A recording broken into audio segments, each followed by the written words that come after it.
हमारे विभिन्न ज्ञानवर्धक कार्यक्रम देखने के लिए आप हमें अभी सब्सक्राइब करें, बेल आइकन को प्रेस करें ताकि आप देख सकें हमारा कार्यक्रम सबसे पहले।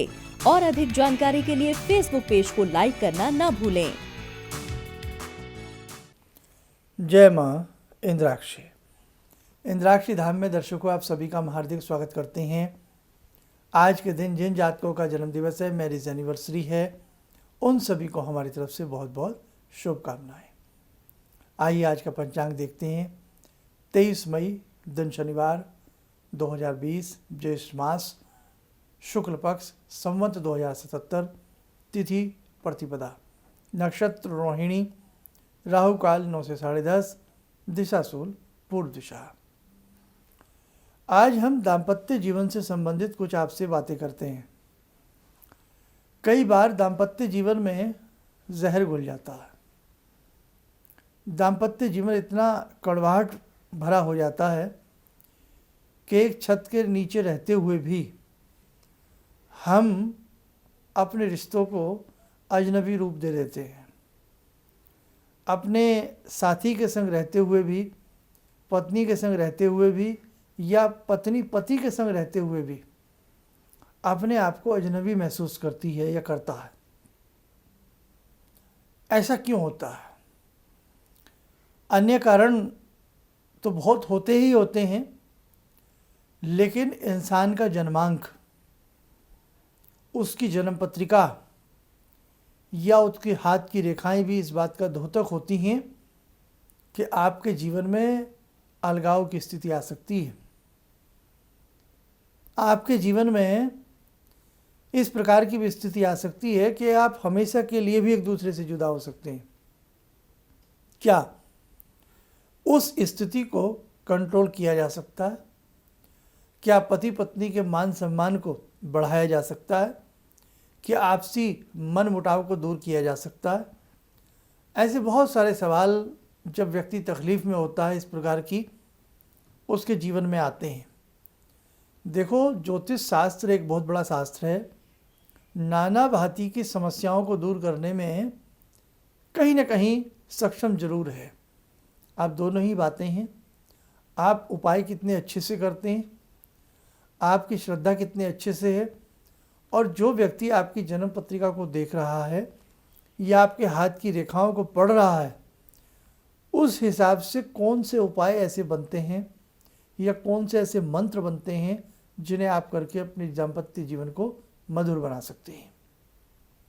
ऐसी हमने अनेकों वीडियो बनाई हैं। जो भी भगवान न करे कोई इस प्रकार के संकट से गुजरे, लेकिन अगर कहीं भी हमारी ऐसी बेटियाँ, ऐसे बच्चे अगर इस प्रकार के संकट से गुजर रहे हैं, तो हमारी इस प्रकार की वीडियो जो पुरानी है वो ज़रूर सुने और समझें। आज के लिए मैं आपको इतना बता देता हूँ कि जन्म पत्रिका का 7वां भाव, जन्म पत्रिका का 5वां भाव और जन्म पत्रिका का 4वां भाव। 5वां भाव बुद्धि विवेक का परिचायक है, द्योतक है। 7वां भाव पति पत्नी के रिश्तों का है और 4वां भाव सुख का है। अब सुख भी नाना भांति के होते हैं। तो जन्म पत्रिका के ये 3 भाव आपके जीवन में दाम्पत्य सुख की कमी या अधिकता व्याप्त करते हैं। और जब मैच मेकिंग किया जाता है कि जिस वक्त हम कुंडली मिलान करते हैं, उस वक्त भी नाना भांति की सावधानियां रखने की आवश्यकता है। आपकी डेट ऑफ बर्थ एक्यूरेट हो, समय एक्यूरेट हो, सारी चीज़ें देखी जाती हैं। किसी एक चीज़ को देख करके आप कोई बात सिद्ध नहीं कर सकते।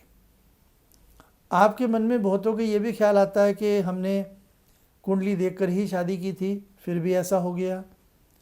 मैं यहाँ यही कह सकता हूँ, या तो डेट ऑफ बर्थ में कन्फ्यूज़न रहा है, या जिस विद्यार्थी ने आपकी कुंडली को देखा है कहीं ना कहीं निगाह परिपक्वता में नहीं गई है। देखो, डॉक्टर साहब ने वही रिपोर्ट पढ़ी है एक डॉक्टर ने, और वही रिपोर्ट पढ़ी है एक एक्सपर्ट डॉक्टर ने। एक कई बार ये कह देता है ऑपरेशन अभी होगा, आज ही करा लीजिए। एक डॉक्टर कह देता है ऑपरेशन होगा ही नहीं, हम लिख के दे सकते हैं, और साधारण दवाइयों से हम ठीक हो जाते हैं। तो ये क्या है? ये अनुभव है। ऐसे ही एस्ट्रोलॉजी में भी अनुभव ज़रूरी है। जीवन में हम विद्यार्थी बने रहते हैं, नाना चीज़ें बातें सीखते रहते हैं, तो अनुभव के आधार पर भी, अनुभव क्या है उसके आधार पर भी आप अपनी कुंडलियों को अच्छे से दिखाएं, किसी अनुभवी योग्य व्यक्ति को दिखाएं जब रिश्ता किया जाता है और कुंडली मिलान किया जाता है। ये ध्यान रखें आप, ठीक है। अब देखो, आपकी हथेली में लिटिल फिंगर के नीचे या दाम्पत्य जीवन की रेखाएं होती हैं, मैरिज लाइन भी होती हैं। दाम्पत्य जीवन का सुख इन मैरिज लाइन के अंदर ही छिपा होता है, यकीन मानिए आप। तो आपकी हथेली में किस प्रकार का सुख है वो देखा जाता है। जन्म पत्रिका के मैंने आपको 3 भाव बता दिए, वो देखे जाते हैं। और यदि आप कहीं दिखाने में सक्षम नहीं हैं या आपको कोई ऐसे योग्य व्यक्ति नहीं मिल पा रहे हैं, तो मैंने अनेकों बार कहा है कि दुर्गा सप्तशती का पाठ किया जाए और उसमें से जो विशेष मंत्र है नवारण मंत्र और ओम ज्ञानी नामपि चेतांसी देवी, इस मंत्र को भरपूर तरीके से पढ़ा जाए। घर के अंदर कांटेदार पौधे ना लगाए जाएं। ध्यान रखें, जिस रूम में आप सोते हैं उसमें बहुत ज़्यादा शीशा कांच नहीं होना चाहिए, ख़ास तौर से आपके सिरन में, सिराने में, और एक आपकी बिल्कुल आँख के सामने। आजकल बहुत रिवाज चल गया कि जो बेडरूम में बहुत ज़्यादा हम शीशे का वर्क करा लेते हैं, डेकोरेशन आदि जो भी है, इतना नहीं होना चाहिए, बड़े हिसाब से कराया करें। दूसरी बात कि अपने अंदर भी अध्ययन करना चाहिए, कहीं हमारी कोई गलती तो नहीं है। कई बार हमारी कोई बड़ी गलती होती है और हम गलती पर गलती करते रहते हैं और उपाय भी करते रहते हैं, दवाई भी खाते रहते हैं और बद परहेजी भी हम करते रहते हैं, लाभ नहीं मिलेगा। हमारे परिवार में कई बार कोई चीज़ किसी को पसंद नहीं होती है, उस चीज़ को बंद कर दीजिए, फिर किसी उपाय की ज़रूरत नहीं। हो सकता है आपका झगड़ा किसी बात को लेकर के ऐसी को होता हो जो आपके पति को पसंद नहीं या पत्नी को पसंद नहीं, वो बात बंद कर दीजिए, वो काम बंद कर दीजिए, वो रास्ता छोड़ दीजिए। बहुत सारी बातें होती हैं। कई बार आपके काम करने का कोई तरीका घर में अच्छा नहीं लगता, मत करिए उस तरीके से, जैसे वो कहते हैं वैसे करिए। तो कई बार हमारे अंदर भी कोई कमी होती है, ऐसा नहीं है कि सारी चीज़ें ज्योतिषी होती हैं। कुछ हमारे अंदर की कमियां भी अगर हम सुधार लें तो भी हमारे रिश्ते सुधर जाते हैं, है ना। अब देखो, ये मंत्र ऐसा है जो व्यक्ति के अट्रैक्शन को भरपूर बढ़ाता है। ओम ज्ञानी नाम अपि चेतांसी देवी भगवती हीसा बलादा कृष्य मोहाय महामाया प्रच्छति। दुर्गा सप्तशती में पहले ही शुरू में है सप्तश्लोकी दुर्गा। सप्तश्लोकी दुर्गा का प्रथम मंत्र है ये। आप इस मंत्र को जहाँ भी ऐसी बच्चियाँ बेटियाँ ऐसा परिवार में विघटन की स्थिति देख रही हों तो लाल बिंदी मस्तक पर लगा करके मंगलवार से या शुक्ल पक्ष की द्वितीया से, जैसे आज प्रथमा है, कल द्वितीया है, कल दूज है शुक्ल पक्ष की, कल से शुरू कर सकते हैं। इस मंत्र को 15 से 20 मिनट किया जाए, 3 माला किया जाए और दिन में चलते फिरते किया जाए। हर मंगलवार भगवती को लाल फूल और थोड़ा हलवे का भोग लगाया जाए और मन में मानसिक भावना कि हे भगवती, आपकी कृपा से मेरे पति के मनोमस्तिष्क में जगह बने। और ये स्थिति कई बार पति के साथ भी हो सकती है, तो पति भी इस मंत्र को पढ़ सकते हैं। वो लाल बिंदी की जगह लाल तिलक लगा लें। तो कहने का भाव, ये मंत्र बहुत ज़्यादा अट्रैक्शन जगाता है। 2 दोस्तों में झगड़ा हो गया है, उच्चाटन हो गया है, विद्वेषण हो गया है, ये मंत्र भरपाई करता है। ये अक्सर मंत्र नेताओं के लिए भी कराया जाता है, राजनेताओं के लिए कराया जाता है। जब इलेक्शन होते हैं या कुछ होते हैं तो इस मंत्र से प्रभाव बढ़ता है जनता जनार्दन में। तो ये मंत्र अनेकों स्थानों पर कार्य करता है। तो मैं तो अभी आपसे ज़्यादा ना कहते हुए केवल यही कहूँगा कि इस मंत्र को आप 2-4 महीने जपें, 2-1 महीने जपें या 40 डेज जपें और इस मंत्र का चमत्कार देखें। लेकिन मात्र चमत्कार के लिए ना जपें, आपकी समस्या का निदान हो, भगवती आपसे प्रसन्न हो, आपको लाभ ज़रूर मिलेगा।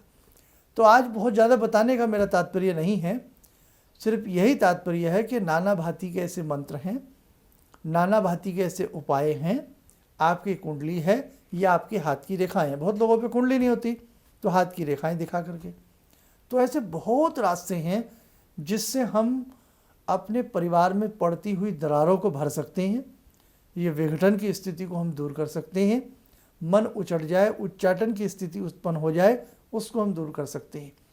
कई बार मन में शंकाएं हो जाती हैं कि कहीं हमारी पत्नी पर या पति पर किसी ने ब्लैक मैजिक तो नहीं कर दिया, ऐसा तो नहीं कर दिया।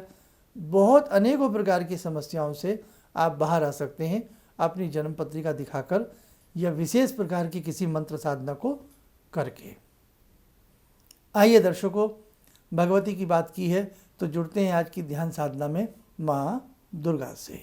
ॐ सिन्दूरारुणविग्रहां त्रिनयनां माणिक्यमूलस्फुरात् स्तारानायकशेखरं स्मितमुखी भापेन वाक्षोरुवां पाणिभ्यामलपूर्णरत्नचषकां रत्नोत्परां बिभ्रति सौम्यां रत्नगटस्थरक्तचरणां ध्यायेत् पराम् अम्बिकां खड्गं चक्रगदेषु चापपरिगान् शूलम्बुशोण्डिं शिरा शङ्खं समदधतीं करे स्त्रीनयनां सर्वाङ्गभूषावृतां नीलासमद्युतिमास्य पाददशकां सेवे महाकालिकां यामास्तो स्वपितैहरो कमलजो हन्तुं मधुं कैटवं विद्युद्दामसमप्रभां मृगपते स्कन्दस्थितां भीषणां कन्या विहकरवालखेटविलसा धस्ताविरासेवितां हस्ते चक्रगदाशिखेटविशिखां चापं गुणं तर्जनीं विप्राणामलिलात्मिकां शशिधरां दुर्गां त्रिनेत्रां भजे। कवच बना लें, ध्यान करें, भगवती का आशीर्वाद सभी के ऊपर बरस रहा है।